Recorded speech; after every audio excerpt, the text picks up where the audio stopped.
नमस्कार, मैं पंडित हर्षद पानीकर आपका मेरे भाग्य चक्र दी फॉर्चून टेलर चैनल में हार्दिक स्वागत करता हूँ। प्रिय दर्शकों, आज हम बात करने जा रहे हैं गुप्त नवरात्र की। वैसे तो हर साल 4 नवरात्रि आती हैं, जिनमें से चैत्र की नवरात्रि जब नया संवत्सर लगता है और शारदीय नवरात्रि जो ठंड के समय में आती है, इसमें हम दशहरा महोत्सव मनाते हैं। ये प्राकट्य नवरात्र है, इसमें हम नौ दुर्गा से दशमा विद्या की भी आराधना करते हैं और साथ में नौ दुर्गा की भी आराधना करते हैं। इसमें तांत्रिक और सात्विक दोनों प्रकार की आराधनाएं की जाती है। उसी प्रकार से दो नवरात्र होते हैं जो गुप्त नवरात्रियां कहलाती है। इसका शास्त्रों में, रुद्रयामल तंत्र में, आमंत्र तंत्र में और काफ़ी सारे ग्रंथों में इसका विशेष महत्व बताया गया है, जो है गुप्त नवरात्रि। गुप्त नवरात्रि में साधनाएं गुप्त रूप से की जाती है, किसी को नहीं बताई जाती है। गुप्त नवरात्रि में हमें काफ़ी अच्छा संदेश मिलता है कि हमें क्या क्या चीज़ें गुप्त रखनी चाहिए। और इस समय जो नवरात्रि बढ़ रही है वो 2 फरवरी अर्थात आज से शुरू हो चुकी है और माँ भगवती के जो भक्त हैं वो आराधना प्रारंभ कर चुके हैं। इसमें हम दशमा विद्या की आराधना करते हैं। आपके गुरु द्वारा जो मंत्र दिया है देवी जी का, उसका आप जप कर सकते हैं। दुर्गा सप्तशती का भी पाठ कर सकते हैं। यदि आप के कोई गुरु नहीं है तो आप भगवान शिव को गुरु रूप मान करके या अपने कुलदेव का भी मंत्र का जप कर सकते हैं।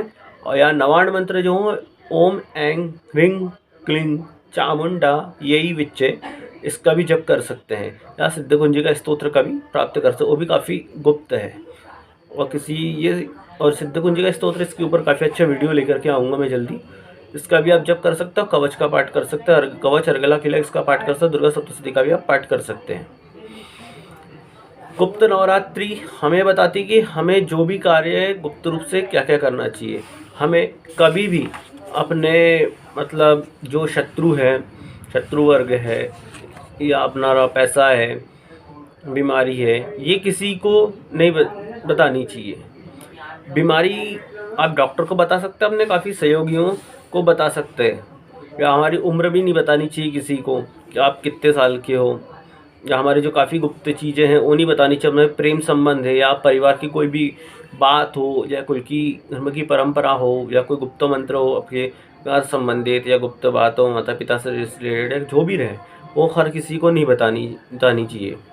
यह नवरात्रि काफ़ी खास रहने वाली है। खास करके यंत्र यदि आप कोई बना रहे हो धनिष्ठा नक्षत्र में तो उसकी आराधना करते हो ज़्यादा अच्छी फलदायी रहेगी।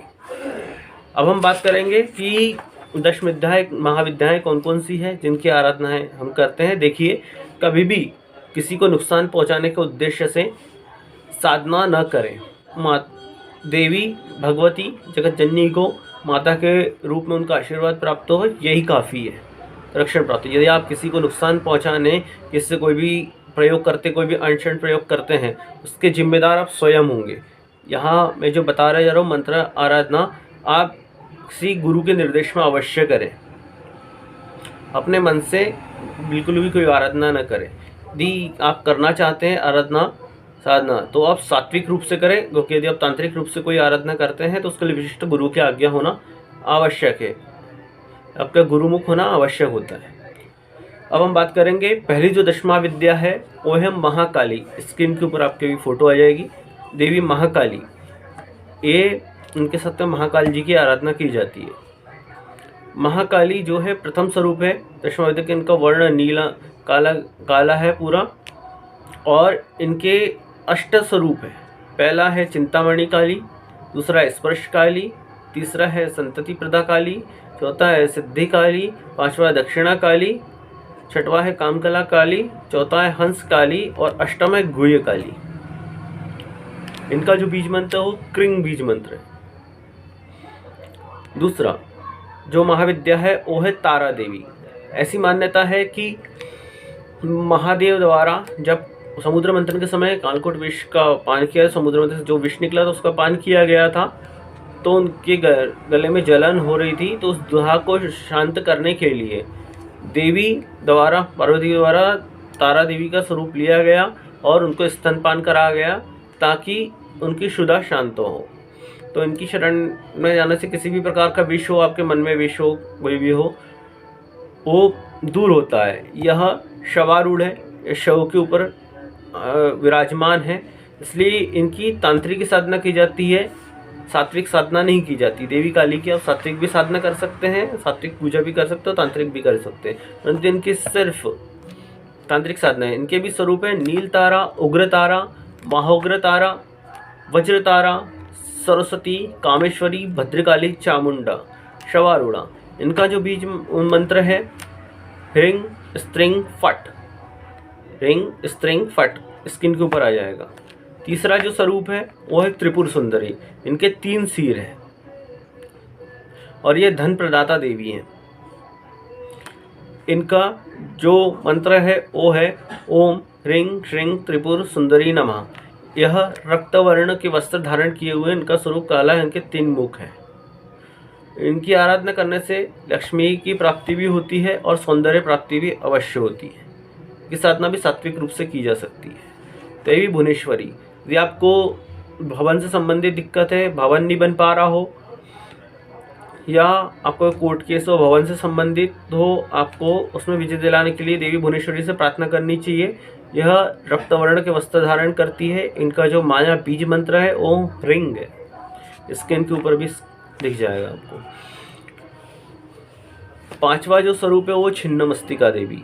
ऐसी मान्यता है कि एक बार देवी पार्वती अपने सखियों सहित स्नान करने के लिए गई, तो वहाँ पे उनकी सखियों को बहुत जम करके भूख लगी, वो भूख नहीं शांत कर पा रही थी, तो देवी पार्वती द्वारा उनकी भूख शांत करने के लिए एक स्वरूप धारण किया है, जिसमें उन्होंने अपने खड़क से अपनी गर्दन काट ली और अपनी जो सखियाँ है, जो मतलब चांडालनी यहाँ है, साथ में सखियाँ चांडालनी पिशाची, उनको अपना रक्तपान कराया गया। और यह देवी मतलब का रति और जो कामदेव है उसके ऊपर आरूढ़ है, अतः इनको काम वासना का दहन करने वाली भी देवी माना गया। और इनकी सात्विक आराधना नहीं की जाती, इनकी शमशान में ही आराधना की जाती है छिन्नमस्तिका देवी की।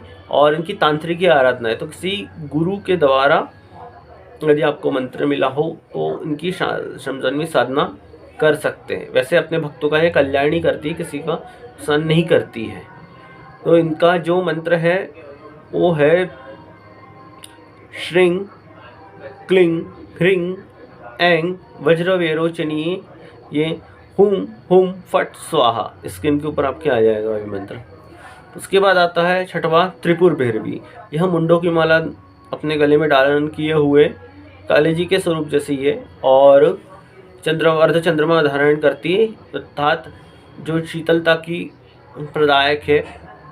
मतलब इनका एक संदेश है कि जो भी क्रोध है वो अपने आप में धारण करना चाहिए, अपने मन में रखना चाहिए, अंदर रखना चाहिए, और माइंड हमेशा शांत होना चाहिए अपना। इनकी 18 भुजाएं हैं, इनके साथ में भूत प्रेत सभी रहते हैं, इनके सहयोगी है, सेवा में रहते हैं। इनको कालरात्रि का भी स्वरूप एक प्रकार से माना जाता है। इनका जो मंत्र है वो है ओम ह सैं हस कल रिंग हस्त्रः, इनका बीज मंत्र है। इनकी सात्विक भी आराधना की जाती है और तांत्रिक भी आराधना कर सकते हैं। अब देवी आती है धूमावती। धूमावती देवी, ऐसा मान्यता है कि एक बार देवी पार्वती को काफ़ी जम करके भूख लगी कैलाश पर्वत पे, उनको कुछ नहीं खाने होने के कारण भूख काफ़ी तीव्र बढ़ गई, तो उनके द्वारा शंकर जी को ही ग्रास बना करके निगल लिया गया, तो उनका स्वरूप धूम्रवर्ण वाला विधवा के जैसा स्वरूप हो गया, तो धूमावती देवी कहलाई। धूमावती देवी, इनका केवल एक ही मंदिर है जो है दतिया मध्य प्रदेश में, वहाँ माँ बगलामुखी शक्तिपीठ है, वहीं के अंदर इनकी शनिवार को दर्शन किए जाते हैं। खास करके जो सुहागन महिलाएं इनके दर्शन नहीं करती है उनको मनाही है। और ये तंत्र मंत्र की अधिष्ठात्रा देवी है। इनकी साधना सिर्फ तांत्रिक साधना की जाती है, उनकी घर में साधना बिल्कुल नहीं की जाती है। इनका जो मंत्र है स्क्रीन पे देख लेंगे शुरू, ओम धूम धूम धूमावती स्वाहा, ओम धूम धूम धूमावती स्वाहा। अष्टम जो स्वरूप है वो है बगलामुखी। बगलामुखी जिसका सबसे ज़्यादा प्रयोग किया जाता है, काफ़ी ज्योतिषी लोग या इनको ऑलराउंडर माना जाता है।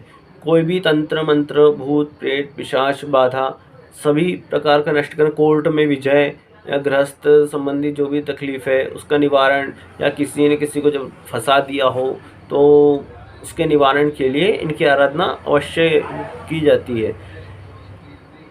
इनका जो प्राकट्य हुआ था वो हरिद्रा सरोवर से। एक बार सतयुग में सौराष्ट्र जो गुजरात है वहाँ पे बहुत जम करके तूफान उठा समुद्र में, तो उस समुद्र शांत करने के लिए भगवान विष्णु द्वारा इनकी आराधना की साधना की गई, तो इनका प्राकट्य हुआ और इन्होंने वो तूफान को रोक दिया। यह स्तंभन की देवी मानी जाती है।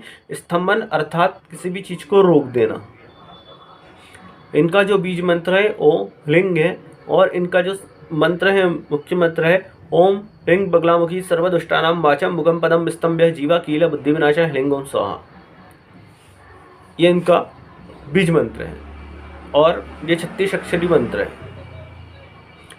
इनकी आराधना करने से ही मनोकामना पूर्ण होती है, और इनकी जो भी आराधना की जाती है वो पीले वस्त्र पहन करके और हल्दी की माला से इनका जप किया जाता है, इनका हवन का विशिष्ट अनुष्ठान किया जाता है। अब बात करते हैं नवम स्वरूप की मातंगी। इनका आप स्वरूप देखेंगे तो इनके हाथ में खोपड़ी और दोनों तरफ 2 तोते बैठे हुए हैं और हाथ में वीणा है। इनको सरस्वती देवी माना जाता है। ऐसी मान्यता है कि एक बार भगवान विष्णु और लक्ष्मी जी कैलाश पर पहुँचे, देवी पार्वती और महादेव जी के पास में उनके लिए कुछ उपहार लेकर के खाने के लिए, तो उनको खिलाया गया। उनमें से कुछ झूठा जो अंश है वो भूमि पर गिर गया। उसमें से कृष्ण वर्ण वाली एक स्त्री का प्राकट्य हुआ जो इन्हें जो मातंगी नाम से प्रख्यात हुई। इनका जो भोग है वो झूठा ही रहता है, अर्थात पहले भक्त ग्रहण करते तदुपरांत इनको भोग लगाते। ये सरस्वती देवी है। सरस्वती देवी का ही एक अंश रूप है और ये विद्या की प्रदाता देवी है। इन्हें नील सरस्वती के नाम से भी जाना जाता है। नील सरस्वती स्तोत्र का पाठ इनके सामने कर सकते, खास करके बसंत पंचमी को। और इनकी जो सहयोगियाँ हैं साइका, वो चांडालनियाँ हैं जो शमशान में माने जाते हैं। इनको शमशान की भी देवी कहा जाता है। वैसे इनकी तांत्रिक और सात्विक दोनों प्रकार से आराधना की जाती है। अब आती है दशम स्वरूप कमला। कमला स्वरूप समुद्र मंथन के समय देवी लक्ष्मी जी का प्रकट हुआ था। यह वही है। इनकी आराधना से हमको धन धान्य प्राप्त होते हो, लक्ष्मी की प्राप्ति होती है। इनका जब हम कमलगट्टे की माला से कर सकते हैं। इनका जो मंत्र है ओम श्रीं ह्रीं क्लीं श्रीं सिद्ध लक्ष्मी नमः। मंत्र आपकी स्क्रीन के ऊपर होगा। इस प्रकार से आप दशमा विद्या की आराधना कीजिए। माँ भगवती के शरणों में अपने आप को समर्पित करके और माता के स्वरूप में इनकी आराधना कीजिए, तो आपको सभी शुभ फल अवश्य प्राप्त होंगे। किसी को भी नुकसान पहुंचाने के उद्देश्य से बिल्कुल भी साधना न करें, यही मेरी आपसे प्रार्थना है। और हाँ, इस चैनल को सब्सक्राइब अवश्य करें और लोगों से भी करवाएं, ताकि आपको ज्ञानवर्धक जानकारियाँ होती रहे। और यदि आपकी कोई सजेशन है तो कमेंट बॉक्स में अवश्य बता सकते हैं। और यदि आप कोई सलाह चाहते हैं तो आप मुझसे सशुल्क संपर्क कर सकते हैं।